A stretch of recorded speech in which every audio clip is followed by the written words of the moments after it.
lunch population. You know, students who come to school whose main concern is, am I going to eat?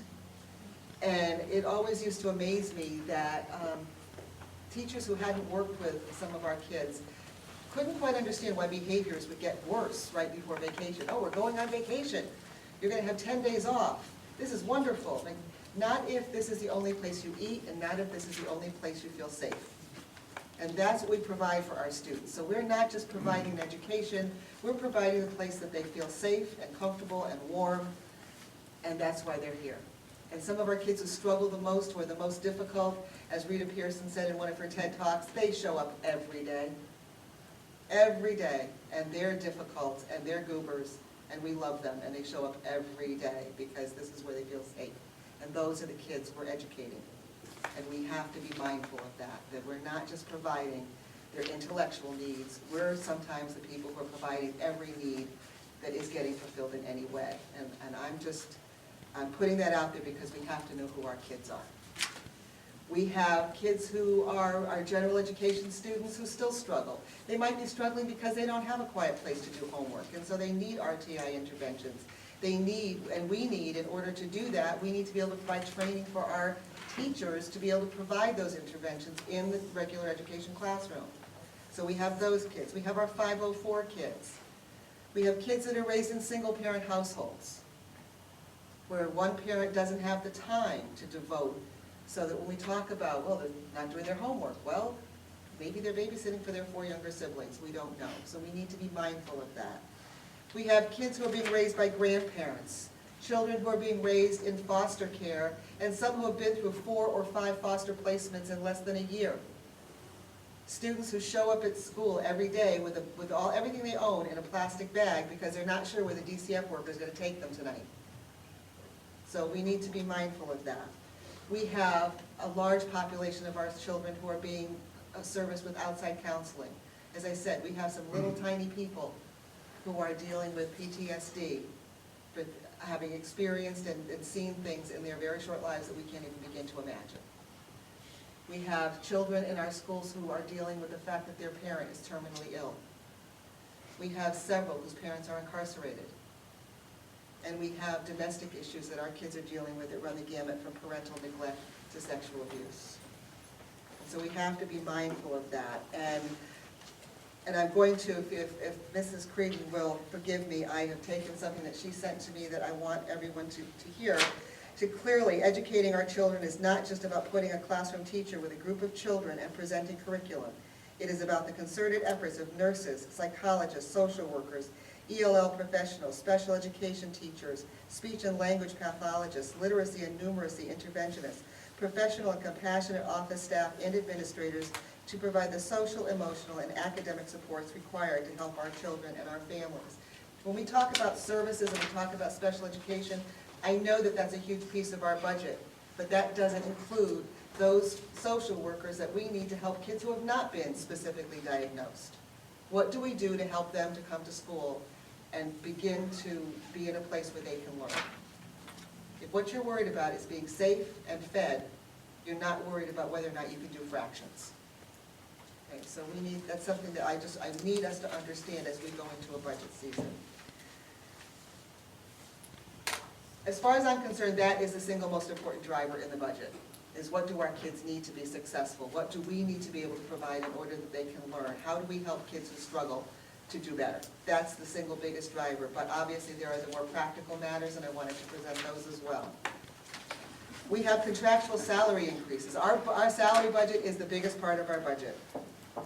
And we are looking at teachers, when you combine step increases along with contractual salary increases, teacher salaries will go up 3.5% next year. Our paras, custodians, and clerical staff will be looking at increases of 2.25%, and administrative salaries will go up 2.41%, for a total of approximately 3.2% increase in salaries alone. That's obviously a huge driver. Benefits increases, we're looking at a 10% increase in the cost of our health insurance, 6% increase in workers' compensation and liability insurance, and a 2.25% increase in Medicare and Social Security for non-certified staff. So those are our benefits increases. when we look at what is driving our special education budget, first and foremost is we are looking at program initiatives. We're looking to do an analysis of special education programs and delivery models. That analysis alone is going to cost us money to do. And there's no way we can get a handle on special education costs if we don't do a thorough analysis. We are looking to consolidate program locations and services. Right now, we are spending money on programs that are spread throughout the district, and it's safe to say that sometimes we have service providers who are spending 20 to 25% of their time on the road. That being the case, if I have an OT who should be providing services to our kids, and that person's on the road 20% of the time, that's 20% of that person's services that we're not able to take advantage of, that's not being provided for our children. So we need to make sure that that's happening. We're looking to put a life skills program at the elementary level so that we have that continuation of service, so that we can keep our kids home and in district. And we are investigating an alternative education program that provides for the needs of those kids for whom the traditional model just doesn't work. So we're looking into that. Cost control issues, things that we can't necessarily control, are statutory requirements. The law says it has to be provided, it has to be provided. And Andrew, I feel your pain about unfunded mandates when we talk about that. We also know that the PPT process drives the services. And we all know, any of us who have sat in a PPT know that you can walk into a PPT with absolutely no expense whatsoever and walk out $100,000 later. Because that's what's truly in the best interest of that child. That's an extreme example, but it can happen, depending on what the decision is. And also, we have the inability at present to budget for increased services and special education students. And not to forget why we're in this business, but that's to provide curriculum instruction and assessment, and to provide the technology to be able to do all of those things. We need to make sure that we have a T-Val instrument that requires that our teachers provide a certain level of instruction. We need to be able to be sure that we can do that. We have to align with new mandates, and we have to provide training for that and materials for that. We have reviewed student performance data, and we know that we have to strengthen Tier 1, which are the regular education strategies in the classroom, because basically the state has told us 80% of your students should do just fine if you're giving Tier 1 intervention in the regular education classroom. In order to do that, we need to make sure that everyone is properly trained and able to do that. We need to, based on our performance data, we know we have to work on developing and strengthening our math foundations. That's something that the data shows that we need to do. And in order to have good information, we need to have consistent assessment measures. So we need to be able to provide those measurements, and we need to be able to have the time and ability to accurately use those assessment measures to determine next steps. That leads us to professional development needs. Not every, and I've heard it said that, well, teachers know how to do that. We know how to do a lot, but things change all the time. And if we're going to keep current, we need to make sure that we're providing, for example, the differentiated instructions. I finished my program 20 years ago, and I can tell you that in that time period, 20 years ago, I did not have one class in differentiating my instruction in my classroom. Not one. But I was expected to learn it. And I'd rather that we didn't learn it on the fly with our kids as guinea pigs. I'd rather that we provide good, solid professional development where people can ask questions and get the information they need to do a great job with our students. We need to really get people ready to deal with data team protocols so that we are looking at data appropriately and that we are using that data to inform our instruction and to help people understand, not just our teachers, but everybody to understand that data is not just numbers. Data is, what do you know about the kids sitting in front of you, and how do you use that to inform your instruction? So that's going to take time to make sure that people understand how to look at data, what the data is, and what it means. And more than anything, that I've heard, and not just here in Torrington, but definitely heard it in my 2 years at the high school, is we need to individualize teacher training so that we meet the needs of the teacher in the classroom. Not everybody needs everything, and what's appropriate for a chemistry class may not be appropriate for a world language class. So we need to really look at how do we individualize so that our teachers are getting what they need, and that we trust our teachers to tell us what they need. That needs to be something that we really focus on. And looking at human resources. That's another driver. These are just some of the things that we're looking at as far as the drivers for human resources. In special education, one thing that is important to note is that we have increased the number of special education students in the district from 600 approximately 5 years ago to over 800 now, and have decreased staff in central office. We used to have, I think, 4 or 5 administrators in special education with 600 students. Now we have Paula. So she's doing it all on her own. So when we talk about needing to have some staffing, it's very difficult to have programs that are running effectively and being efficient and meeting the needs of the students if you've got one person who's trying to provide support for all of them. So we're looking at that. We know we need to analyze our service delivery needs. Are we doing it in the best way possible? Probably not, but again, when you've only got one person looking at all of the delivery models, it's very hard to make those calls. So we're going to be looking at how we deliver services. In the business office, we have had a decrease in staff, but all of those chores and duties have not gone away. We need someone. We need to be able to do benefits. We have new Affordable Care Act requirements, new reporting. We're looking at student activity fund oversight. There are things that still have to be done, but can't be done with one less person. So we need to look into that. And the last thing that we're looking at is the reorganization of secondary education to bring back the principal at each building. We feel that especially with NEAS coming and with having to make all these changes and really looking at our programs, that it's essential that we have someone in a position of leadership in each building who can address the needs of that building. And that it's very difficult to do that unless you have the ownership of a particular building. So we are looking at going back to the model of 2 principals, 1 in each building. So that's another driver. And the last driver that we're looking at is grant funding. So we are always looking into grants, but one of the things that we're looking at is when we go after a grant, is that grant aligned with the other major drivers? Does it make sense, or is it just, ooh, free money, let's go get it? That carries with it some problems. So that we have to basically look at a grant relative to its sustainability. Are we going to get a program, get a grant, put a program in place, and find that we can't sustain it? And so we run it for 2 years, the money runs out, we say, oh, to heck with it, let's not do it anymore. Or, on the other side, do we now have to absorb the cost of maintaining that program without the grant funding? So one of the things that we're looking at when we are looking at grants is very closely monitoring and assessing the costs of implementing that grant, looking at staff planning and program development. That's time. Are we going to be taking staff away from something else that they need to do in order to figure out how to use this grant? What are the materials and supplies that are necessary, and are they covered by the grant? And the last is, what are the professional development needs to make sure that we are properly implementing the grant?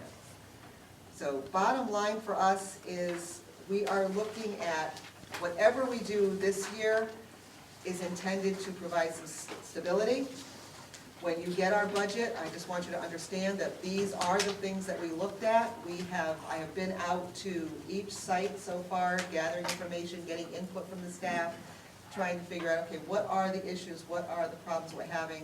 We have met with each of the building leaders to discuss enrollment. We have talked about staffing, we've talked about programs, and we have, again, directed each and every building leader to develop a budget that is realistic and reflects the needs of the students in that building, based on enrollment, based on special education needs, based on ELL needs, and based on the needs of their children in their building.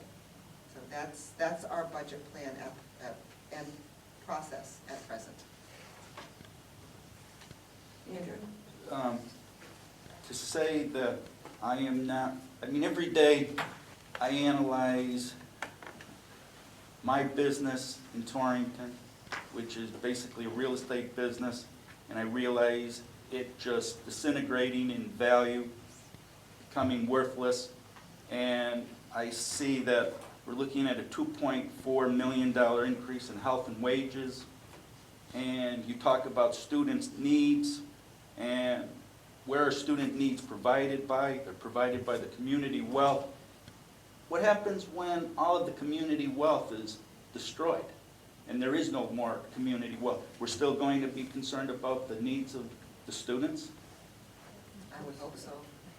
Well, who's going to pay for it? That's what It's destroying, this town's wealth is being destroyed daily. And I mean, and I come to these board meetings and there never seems to be some type of concern about the wealth of the community of the city of Torrington. We talk about special ed needs increasing, we talk about contractual, the teachers' needs increasing, all of the employees' needs are always increasing, but the wealth of Torrington is constantly, over the last several years, just disintegrating. And we're not getting any help from the state that matches these increases, and we're just pushing this city into something that may be even worse than our major cities of Hartford, Bridgeport, New Haven, which have never come back, no matter how much the state has provided for them. And why does Torrington have to be destroyed? I don't understand that. I mean, I think about it every day. I'm not just raising it to talk to you people. I know I drive you nuts, but I just can't understand why Torrington has to be destroyed.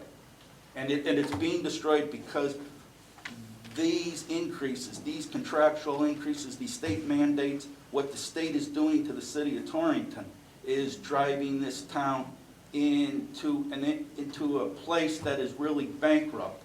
And do we want to become a Detroit? Do we want to go into bankruptcy? Do we want to see our school system taken over by the state? If we continue on in this path and not get our expenditures to match what the wealth of the community is, at some point, we are going to lose our independence as a community. And I mean, maybe 5 years ago I was talking and it wasn't substantiated, but every year you see the numbers more and more substantiate how Torrington is deteriorating as far as the wealth to provide for the goods and services that this community needs. I don't know if anybody else Well, I wants. think, one, you'd have to take up the collective bargaining.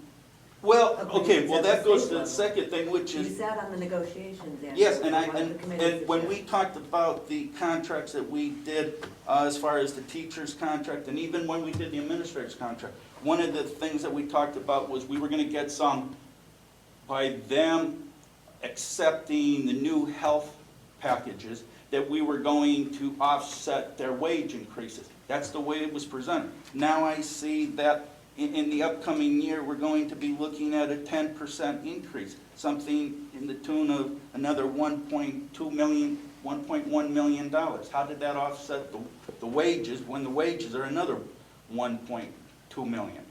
Where did that benefit offset take place? We work off actuarial figures. The city gives us the insurance number of what it's going to go up. The administrator's contract is not figured into this because it's not approved yet. Right. So we But I'm can't, talking about the we can't previous plan one. on that. Right. And the teachers, yeah, they switched to the HSA, and the projection given to us by the insurance company was a $900,000 savings in this year. Yeah, so Picture what that really the number would look flip like is. without that So $900,000. really, yeah, no, so really, we're looking at being off by $2 million in our bargain. Yeah, but in the private, you have a private business. In the private industry, we're seeing 26 to 34% in our health insurance. We're only seeing a 10% here. That's not, I'm not saying it's not a big increase, but if you look at what I'm paying for health insurance in my business, I went up 27% this year. I would have loved a 10% increase. I think you would have loved it, but it would have been better. Well, I would have been a lot happier at 10% than 27. I mean, and what the unions have done in changing their way of doing business with us has helped us try to curb our expenses, Andrew. We haven't, I wouldn't want to see the numbers if they didn't change to the HSA. Well, last year's 15 14-15 closed, and there was a $1.2 million surplus in the health insurance account. We don't get to see that. And we're going to budget now an additional another $1.2 million to increase that.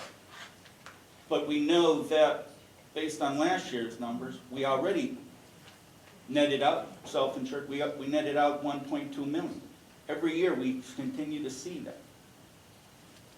It's deceptive, it's not transparent. I don't think many people even on the board look at those numbers. I know you do. I know that's controlled, but again, we're given that number from the city, from Alice, of what our insurance cost will be for the year. You know, right now, they told us to budget with a 10% increase, and then what happens when they're setting the mill rate is when they get the hard number from the insurance agent, and they take the number that's in our budget out and they plug in the hard number. Some years it goes down, some years it goes up from what we figured in this process. But yeah, there's a surplus in that account. We asked Alice to come, she came and explained the city's rationale for how this is handled at a previous budget meeting. We could certainly reach out and see if they would be willing to do that again. Well, I know her rationale, and I know it comes from the third floor. And then just a little bit different, which is you talk about correcting many budget items, line items incorrectly calculated, incorrectly omitted, things of that nature. Let's go back to how the city and the controller's office, I believe that they oversee and match the numbers that we create. Do they or do they not? I'm not sure of the question. Okay. Well, meaning we spend $10 for a book, and we budget for that amount, and it gets paid for. Doesn't the controller's office know that that $10 for that book has been paid for? Anybody? Yeah, they have, we use a shared system, so they have all, full access to all of our accounts. They can see all of our activity. So I guess my question then is, even if we, on this side, whoever was putting through these numbers, created some miscalculations, some misrepresentations of how we were tying up our numbers, why wasn't the city picking up on it? Well, part of the issues were, things were changed in the summer contrary to what the board had agreed for their budget. That's what they were rectifying, to get it back to the budget that this board had approved. Some of the items were underfunded, some were overfunded, but the bottom line total was the same, just in different locations. And But that's all been And some of those corrected. did come from the city. And So we you did were work with getting Gina and input Alice, and from we them. were getting input from them as to where there were some issues with funding accounts properly. We did get input from them, and we worked with them to correct it. Okay. No? Yeah, in your presentation, you're advocating putting a principal back in Torrington Middle School, I believe it is. I know that the decision to not have one was made before I was a member of the board. I was wondering what the rationale was for taking a building leader out of that building. I believe the original rationale for doing so was to provide more of a continuum for the students that they would have, and to increase the collaboration among the teachers, so that students going from 6 through 12 would have a continuum of their education, and it was felt at that time that that would be best achieved by having one person oversee both.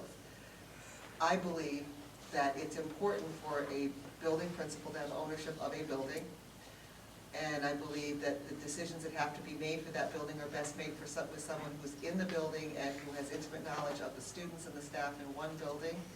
And I also believe that with the Connecticut Corps of Leadership, that there is so much emphasis on the whole collaborative process, that simply by evaluating people appropriately using that rubric, that if you're not doing the collaboration that's necessary to see that continuum of education from 6 through 12, then that would be a problem or an issue that would be addressed through the evaluation process for that leader.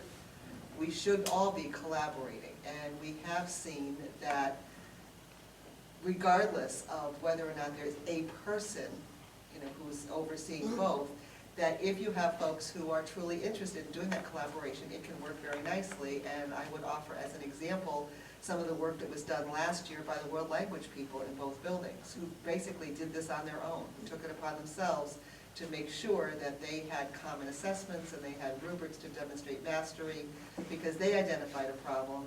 And so that collaboration will happen when you give people the ability to do that. It's not necessary to have someone overseeing both buildings, but I think that it's important to have a building leader take ownership of his or her building. I would agree with that. Quite frankly, I was, when I came to the board, I was surprised that there wasn't a principal in that building. Bill, as one of the authors of that, it was Mr. Cavanero and I that actually started that. The thought process was the elementary schools in Torrington are very successful. And there was a very large disconnect in kids coming from 8th grade to 9th grade and being successful. So the thought process behind it was one of the things that makes the elementary schools successful is that the kids have one administrator for 5 years, 6 years if they're there from kindergarten. And they stay with that one administrator through that whole time. They develop a relationship. They know the person, the parents know the person. So the original concept was that the assistant principals would take that class in 6th grade and carry them all the way to graduation. So you would have the same philosophy of those students would have one person to connect with, one guidance counselor, one secretary, one, call it a principal, a grade level administrator. And that person would give them that level of comfort of knowing who always to go to when they have a problem. And it was decided by administration after the process to only have them loop at the middle school and then loop at the high school. So it never really developed that continuum going through, that we were hoping to try to take that elementary level of a success and transport it to the secondary level so that kids don't, when they get to 9th grade and they're struggling, they've had, I'll use Mrs. Buchanan. They had Mrs. Buchanan all the way through. They just go down to the office, they go to Mrs. Buchanan, and they can voice their problem to someone that they're comfortable with instead of someone that they've never met. So that was the philosophy behind that when it was originally implemented. And it was to help bring coursework more freer between the two buildings, because there were two separate mentalities.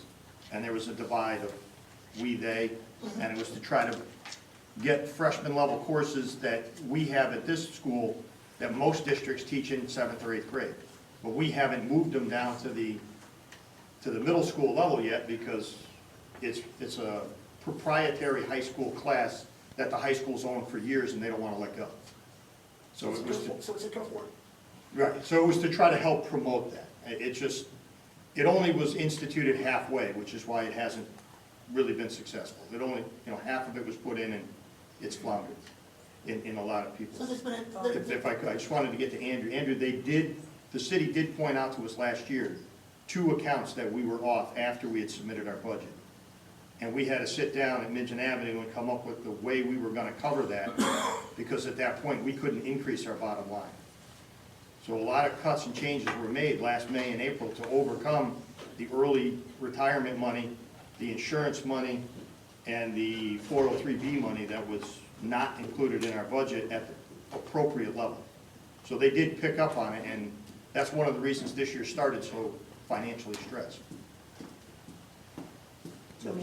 Just to comment on looping, I've been an advocate of looping for 30 years plus. And I still think that we can do looping, particularly with 8th and 9th grade, even having a distinct principal at each level. I don't think we should give up on that idea, because it makes a lot of sense to do that, especially from 8th to 9th grade. Linda, I also commented on what you put together for our drivers for a budget, and I totally agree about all the needs that our students have. But at the same time, I don't want to lose sight of giving our top students what they need to be successful, to go on and get into the best colleges that they can, and successful in their careers. Because this is going to be our future also. So we need to advocate the resources for these students that have all these needs, and I agree, unless you get past these needs, we can't educate students. But let's not lose sight of really giving the whole gamut of what we need to do as a public school. I agree. Anything else on this?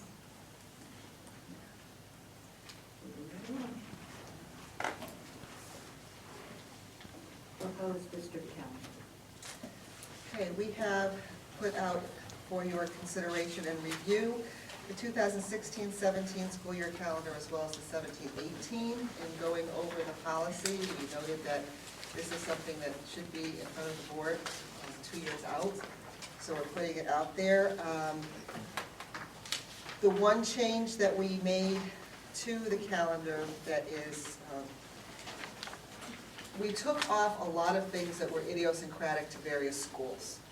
So that this calendar represents truly the district calendar, and the thought is that if there's something that's idiosyncratic to a particular school, it would appear on that school's website or would be communicated through whatever in-house organs that they use to get information out to the public and to their school community. So we're trying to keep our school calendar. Also, we noted that we're looking to keep it somewhat flexible and fluid so that if we need to change something because we have perhaps two things bumping up against something else, that we could be able to change it to meet the needs of the school. So the high school, for example, has open house, that they would be able to set that time and not have to go through and make a calendar amendment through the board. So we're looking to try to have a little bit of flexibility, but lock in what's common to all of our schools. We have run the 16-17 calendar by all of the building leaders and asked for input. We asked, basically we sent it out to everybody because last year we noted that we had, I think we had some conferences on Yom Kippur, so we're trying to make sure we didn't bump into those kinds of things. So we're really trying to keep it as clean as possible, but to get it out for your review, and if you have questions or comments or things that you want added or changed, that we would have plenty of time to do that before, I think by policy it has to be voted on by April, I believe. What is the first day of school in 2016-2017 calendar? The first day is September 1st. I don't see that noted. Okay, you're right, you don't. Only because it's not there, Jess. Okay, get ready for this one. Did you solicit input from the teachers about professional development on half-days? Okay. And I know we've done it that way the last couple of years, but, and I don't know whether you wanted to tackle that yourself or whether you have an idea about that, but professional development as a full day, I think is a lot more effective. I think teachers don't view half-day professional development as effective. And I know you said you solicited input from building administrators, but have you talked to the TEA? I sent it out to, I haven't talked specifically to the TEA. I believe that there is, Through PDEC. through PDEC, that would be.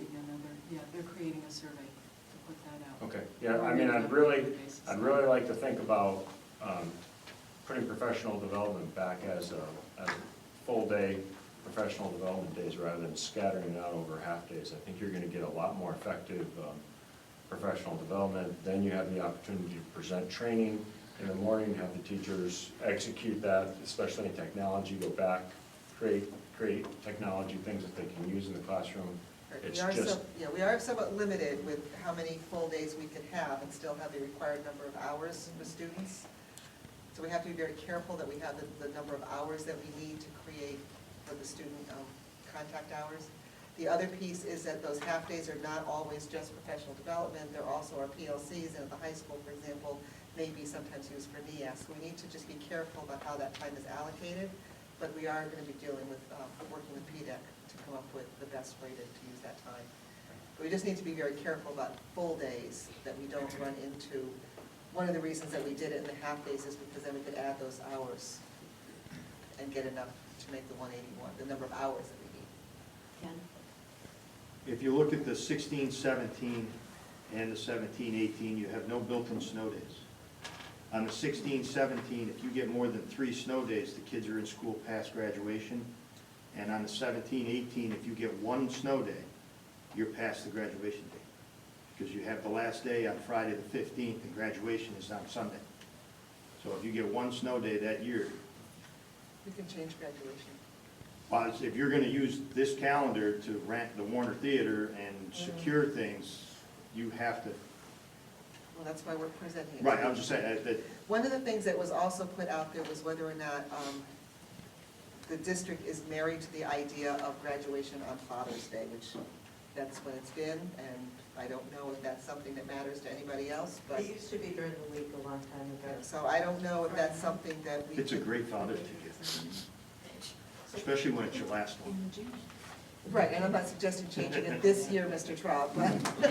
Just saying. But we have had some comments that having it on Father's Day is somewhat problematic, so I'm just putting it out there It's that been a long time. that was something that was brought up as a possibility of changing graduation to. Your 17, 18 calendar, if you get one snow day, they're not done Then with we their can make it hours. 24th and it won't be Father's Day, that takes care of that right there. Don't we usually build in days into the calendar? Haven't for the past couple of years. Huh. We're definitely gonna get some. We've already used them. The other question is, we're starting now after Labor Day, or actually 2 days before. Is there a reason why we're starting later than we normally do? We were looking at a couple of things. One was that we needed to have a staff convocation, obviously, that's a day. We were looking at a second day that would be professional development, that would be something that was akin to what Peter was talking about, that we would have professional development during the day, early, or we would have 3 different options, and that teachers could then use that, and then give the teachers a work day to set up their rooms, to get their grade books set up, to actually start looking at ways they can incorporate the professional development that they got the day before, and then start kids on the Thursday. And the reason for that was input from the elementary principals about, especially with full-day kindergarten, the little guys have a hard time acclimating to school, to a full day. And that way they would have 1 week of 2 days, the second week would be 4 days, and the third week would be the first full week. So it helps the kids to acclimate into the school, especially the younger ones, into the school day. That was the thought process behind it.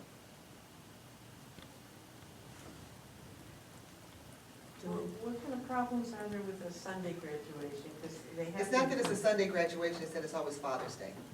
But it's always a nice time to celebrate with families. A lot of people like that, so I'm not sure if that's changed or. But we had some feedbacks from other folks who are saying that, especially if they don't have children who are involved in the process, that it takes them away on Father's Day. So it's just something that it was thrown out to consider, that Father's Day, that they would like to be with their families and not perhaps sitting on the stage with somebody else's. Just putting it out there that it's a possibility, that if we're not married to that day, is it possible to change it? Is there a good percentage of people that would agree that it should be changed? Or is it 1 or 2, or do we get a few for that?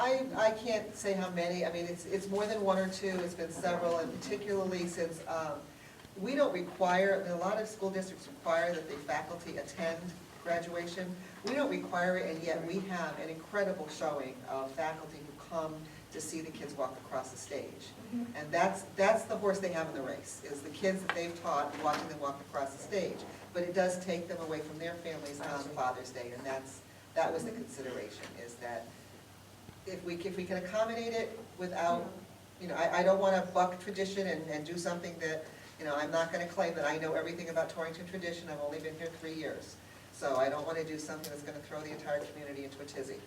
However, if it's something we could consider, budget I'll do, Andrew, but graduation I'm not messing with. So that was the thinking, is that we have folks who are, who are involved in graduation, who are not there to watch their child walk across the stage. And is it something we might want to consider, that they might want to be home to celebrate with their families? We could Just go back something to the consider. gymnasium, it doesn't cost us anything, and we can do it any night we want.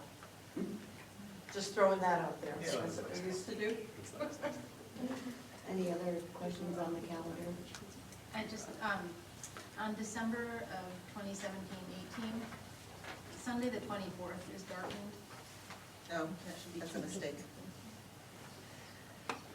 Still a little over-enthusiastic with my highlighting. Yes, okay. So we're going, so you're gonna consider building in snow days? No? No, just changing the graduation date, but not going back to, we were not considering building in snow days. We're looking, based on Mr. Traub's comments, we're most likely looking at extending or changing the date for graduation, but not building in snow days. And that was out of respect for input from the TEA. They were really adamant about not putting that again. Okay, fair enough. How about and then the start date? So we're starting a little later? On which? One day, One day later. Thursday instead of Wednesday.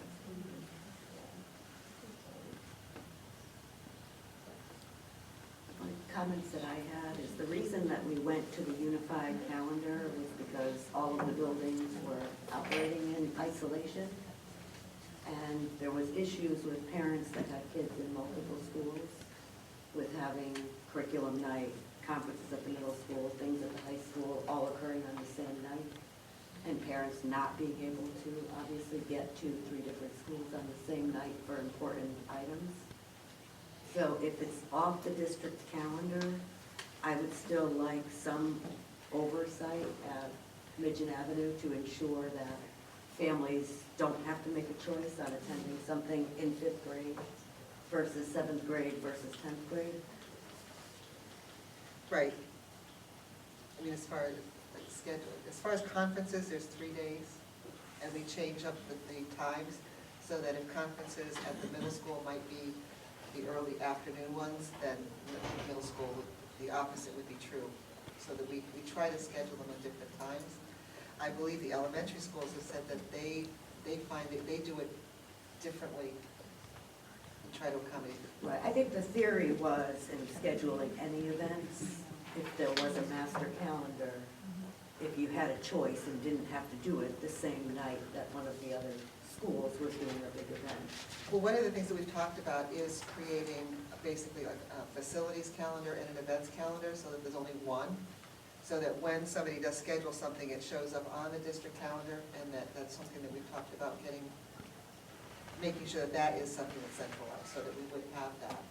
But that, again, if we put everything on the calendar, then the concern is that once it's been voted on and approved by the board, that if, for example, a date doesn't look like it's going to be a good date for something else, then we don't necessarily have to come back and have it voted on to change it. Right, I don't care if it's on this calendar, I just want there to be But there would be some a master district- yes, calendar there would that be a someone's district- yes, taking there would be a master responsibility calendar. for that, so Yes. that we're not getting all those complaints that we used to get. And the other question I had, does this align with the state calendar, with Woca Tech's calendar? This aligns with the RESC calendar, with the regional calendar for 17-18, that we're required to, with a little bit of flexibility. And I believe I did check this one against Wolcott, and it's the same.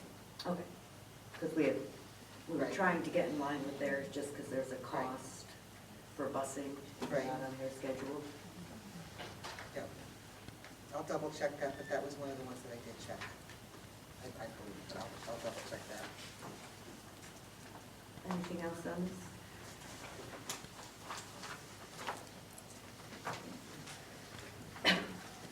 So you're going to bring this back Yes, in March? yes, for approval. Course change proposal.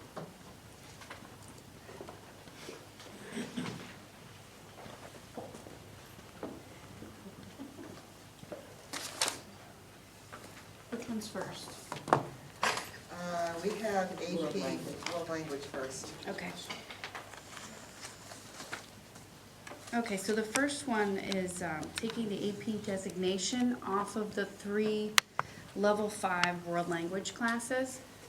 Right now, they're combined level 5 UConn/AP. Some of them are level 4, level 5 UConn AP because the enrollment is so low. The proposal is really to remove the AP designation. Students will still be able to receive ECE credit or UConn credit for the course, depending on the course length. I learned from the French teacher that depending on what they take, they could receive up to 6 credits sometimes for the ECE course. The AP is a little different. They have to take the test, they have to earn a certain score, and then colleges can choose to or choose not to award credit or course, elevated course status when they attend college. They take the AP test in May. There's a cost associated with the AP test. And at that point, usually many students are accepted already to their college. Students can take the AP even if they don't have the AP designation on their course. So anyone, I can go sit for the AP test. I won't, but anyone can sit for the AP test even if it's not a designation on the course. Teachers have found that students shy away from the course if it has the AP designation because they are taking other AP classes like chemistry, or they might be taking an AP English class. So they lean towards those core classes or classes in the content area that they're going to soon be looking for as their major in college. So right now, our numbers in the AP are very low. Our numbers feeding that AP are very low. Next year, it looks like if every single child in UConn 4 were to take AP, we'd have 9 in French, 9 in Italian, and I think it's 15 in Spanish. That's just if every single kid, it fits in their schedule and they want to take it. Which the reality is that's not going to happen.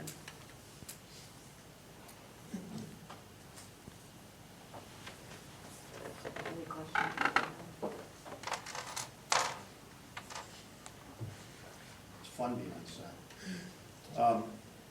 Does it save us any money taking the AP off?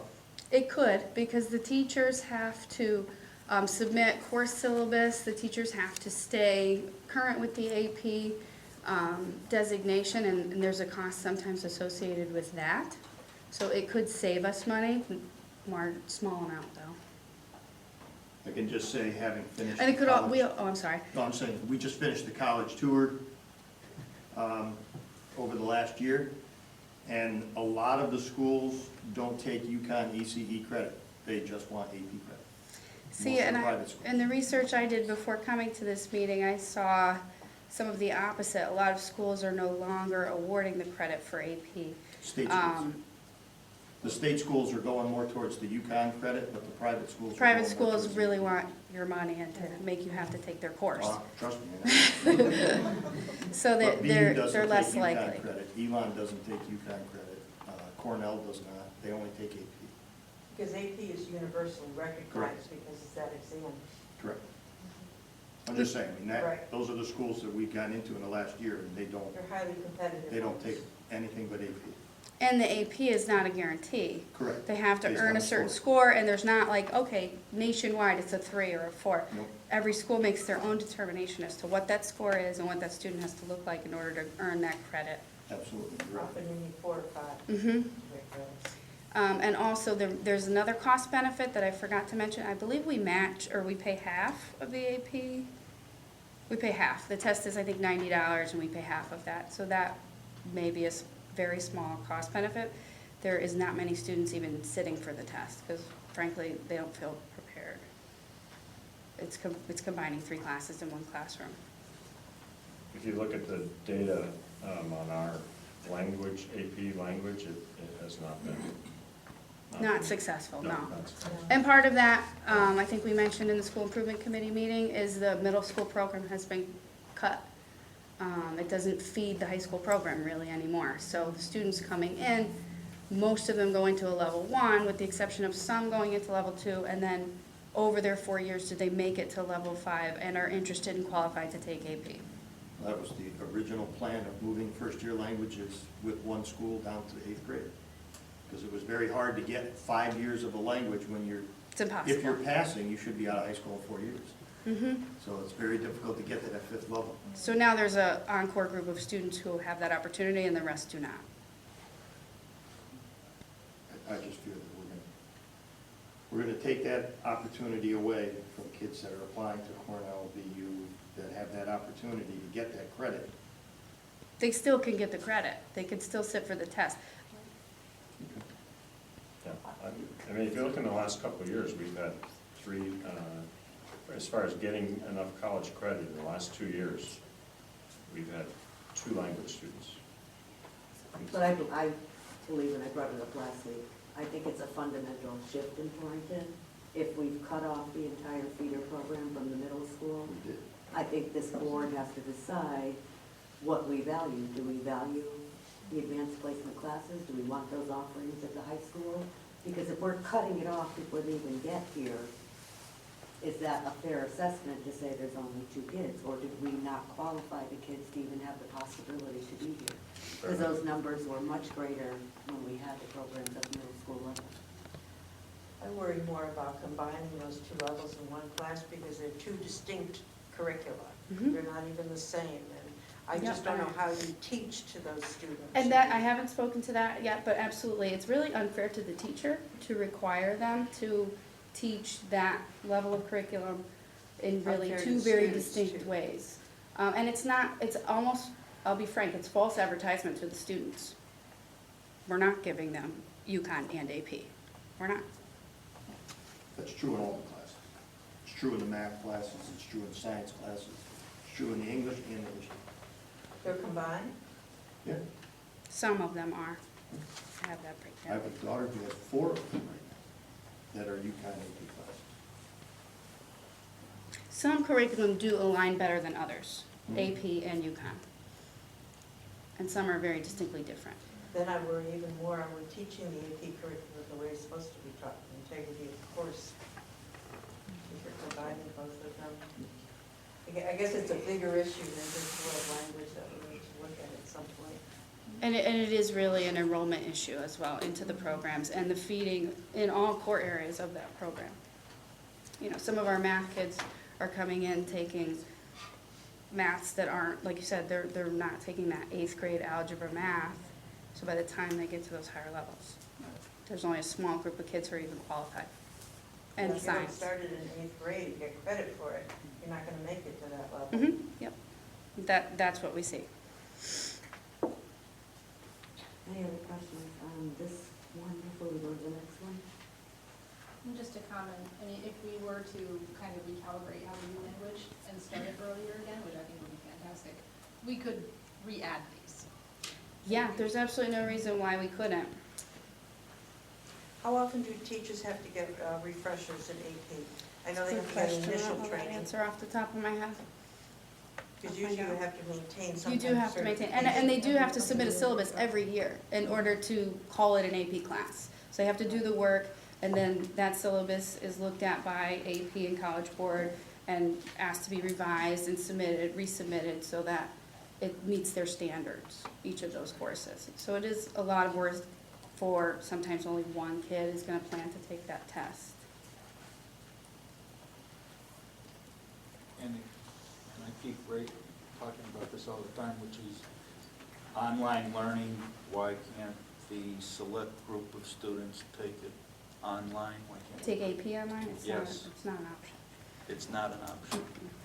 I thought I saw some languages being offered in some other schools that were At being the done advanced online. placement level, I'm not aware of that. If it is an option, I'm not aware of it. I'll do more research.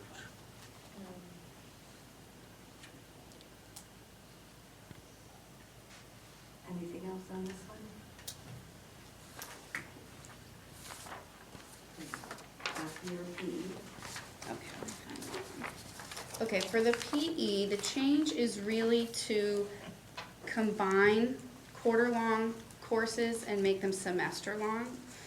Right now, the way we offer PE and health is through quarter-long grade-level courses. So you would have 45, not even because of the block schedule, I think it's 37 days of PE and 37 days of health, each grade level of your high school career.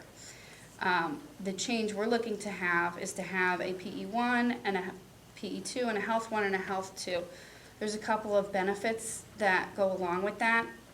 Students who sometimes don't pass those courses then have to wait a full year till it falls back into their schedule to retake that class.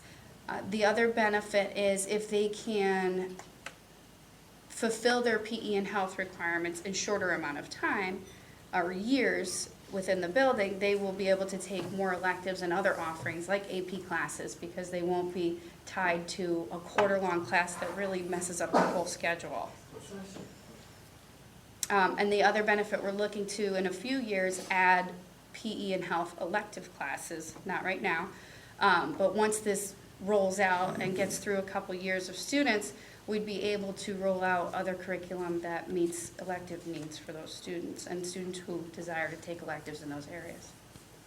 And also adaptive PE classes for our special education students, or our unified courses can happen during the school day, which is a great opportunity for our kids.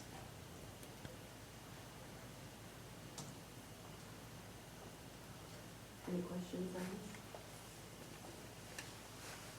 Thank you. No problem.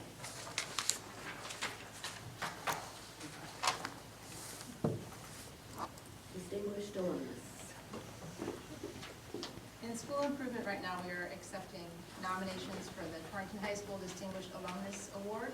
This is an award that's given yearly to a member of the community who has exhibited, a THS graduate who exhibits integrity in their adult life and has made significant contributions to their community, state, or nation through educational achievements, professional practice, or public service. There are the eligibility requirements. The nominee must have graduated from THS at least 10 years ago. The nominee may not be a current employee of the Torrington Board of Education. The nominee may not be a Torrington elected or appointed official who is directly or indirectly involved in the selection process. The nominee must be able to be present to receive the award at the THS Scholarship Award ceremony in June.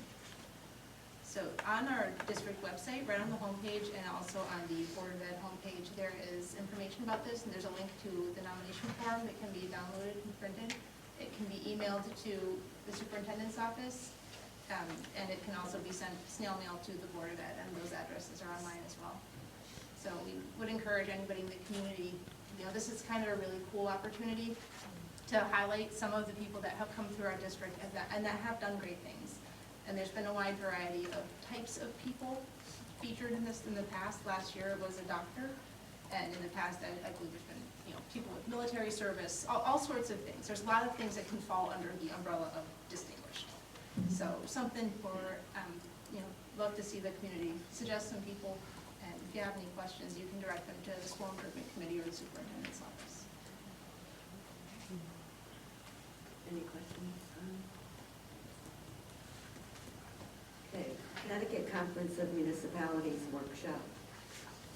Jess, Ellen, and I attended the workshop last month. It was actually very good, very informative. Great slides, Yeah, it's free because the city belongs to it, and we just wanted to basically distribute the information we got because some of it was good abbreviated versions for what to do and not to do.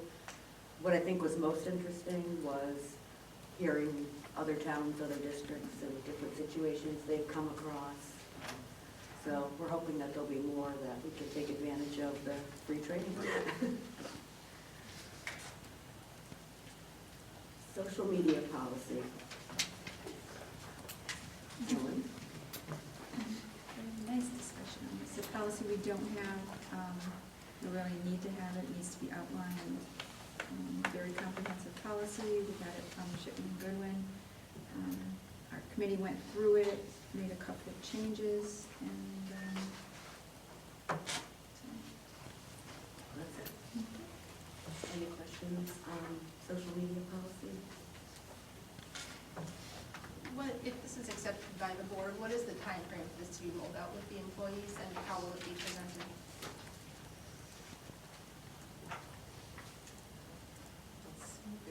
Really would be when. Yeah, we'll start with the administrators, and then they will be sharing with their staffs, and then if they have any questions, we can certainly go to their staff members to share the information. But this we want to do on a regular basis, seeing as there are so many new policies, we want to make sure that they're kept informed.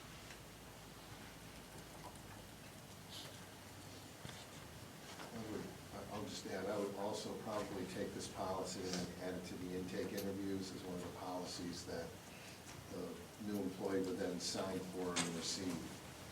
So that when they come in, so for anybody who's new, they have the policy directly. We do that with the drug-free workplace, the computer, we accept usage policy and a few others.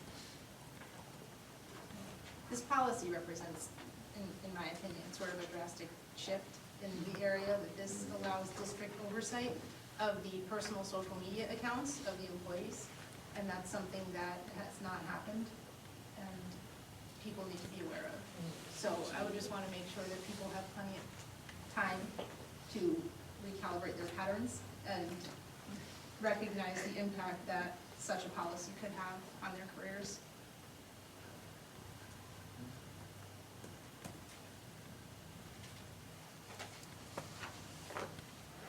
Any other questions on this?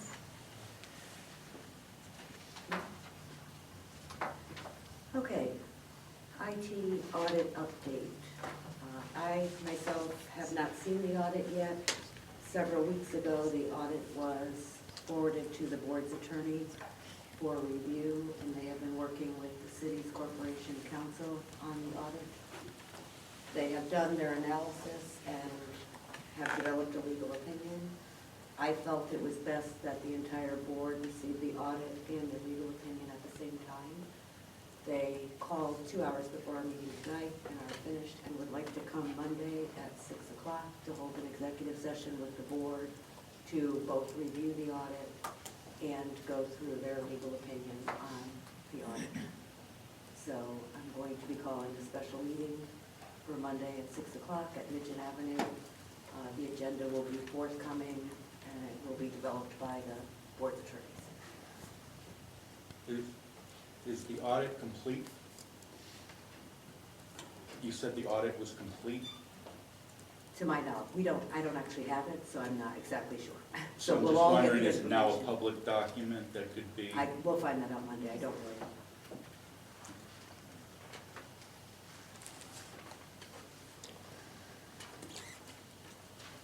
Anything else? Okay, action items, monthly financials. Motion? I'll make a motion to accept our monthly financials. Second. Discussion? We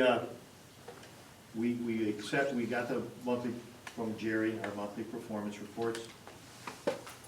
We have several items in this budget that have exceeded 100%. I asked for the administration and the business manager to put together a projection to the year end and a mitigation plan as to how we're going to absorb any overages that we have. And they, at this point, have a deadline of the 14th of March, our next budget meeting, to have that mitigation plan prepared for us. I didn't feel it was our place as a budget committee to tell the administration what we want them to cut, being as they're the paid professionals to do this, and that they should bring to us their recommendations of how we can meet our budgetary restrictions for the end of the year. Other than that, we had a few items that we discussed that were over or closely approaching. We had some conversations about items that had spending. Custodial overtime happened to be one of them. When the budget was frozen, it was then explained that there are certain events, there are weekend walkarounds that have to happen for security purposes at the buildings, that we will still incur those costs, and it was nice to be enlightened on that. Other than that, that was all I had on it. Did either Peter? No? That's all we have? Yeah, I have a concern, like usual, about the legal consulting fees. We're already $7,400 over for the year, with plenty of time to go. And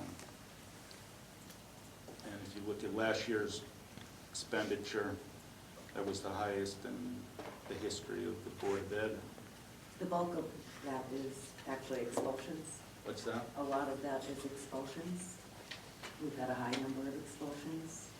And there's 2 attorneys at every hearing. We have 2 more expulsions next week, so that's going to continue to rise. And again, we're going to a culture of, as far as the expulsions are concerned,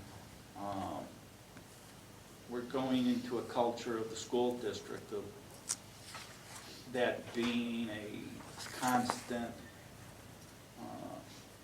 overriding expenditure for the culture of our school district, what can be done to be proactive as far as not having to do expulsions. It's a whole nother topic. But I'd still like to see I still think that there is a different way to get our legal services provided to the district at a more competitive price. And I think we should be looking at that, especially the fact that we're still going to continue to farly overextend ourselves on this line item. So I don't think it's something that should not be looked at by the board. I think we should be looking at, again, we haven't gone to we haven't outsourced the work to competitively now for 4 or 5 years. I think we should try and get some new ideas. Different people come in and say what they can provide and see if they can give us some help as far as getting this line item. Would you be fine if we waited and put this on to the April agenda, just because next month's gonna be pretty much budget, to discuss it? Yeah, I guess, but again, it should be part of, I think that's why I'm talking about it now again, like I usually do, which is it kind of should be part of our budget process, not like it's an all-consuming part of it, but again, it should be, just like we zero-base everything, we should maybe look at this as a line item and have the administration try to come up with some type of alternatives for the upcoming year, what that line item should be and how to get to that line item number. I mean, that's what the budget process is.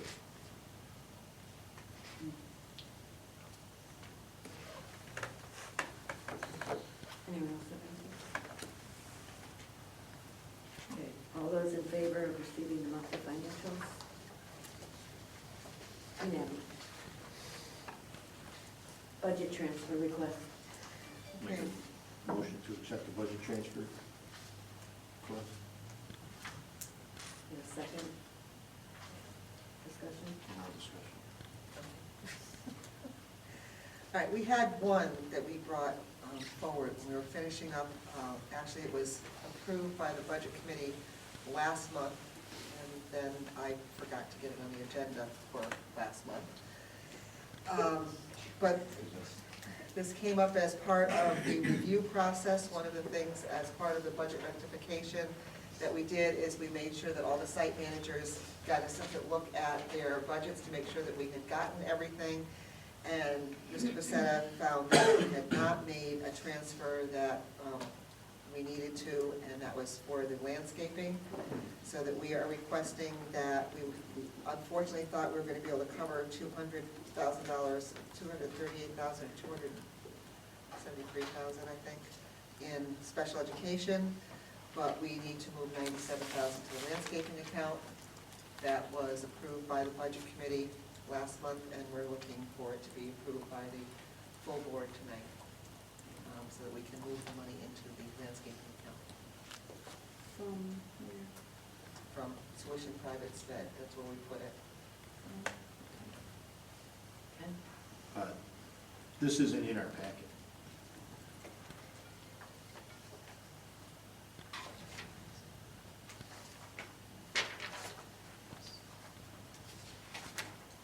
I had it in my file from last time.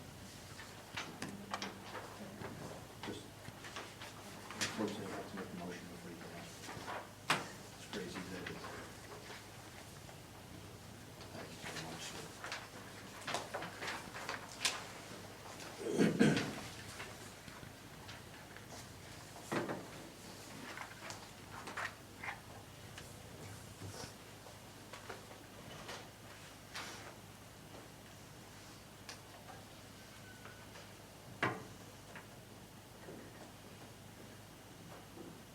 Is this $97,000 contractually obligated?